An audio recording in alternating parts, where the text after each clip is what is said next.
duhet të vazhdojnë protestat për të shkuar para drejtësisë, para bankës të akuzuarve urdhërdhënësit dhe ata që kanë qelluar realisht. Dhe populli ka të drejtë të çohet, është një drejtë kushtetuese që ai të vazhdojë të protestojë në emër të këtyre të drejtave.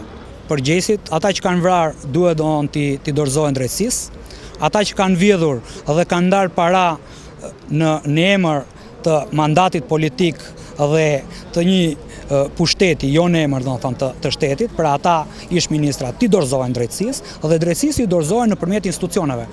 Nëse kryeministri i vendit për 4 viktimat në bulevardin Dëshmorët e Kombit do t'i dorëzohet drejtësisë, nëse nuk do të pengojë prokurorinë e përgjithshme që të thellojë hetimet, të çojë të gjithë përgjegjësit, urdhërdhënësit dhe urdhëmarrësit, unë them që ka vend për dialog.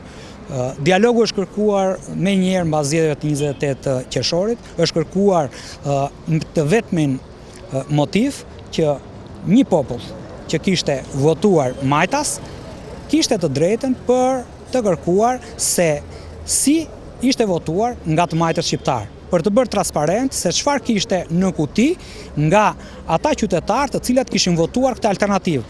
Dhe sa më herë të zgjidhej kjo, aq më pak pasoja do të kishte.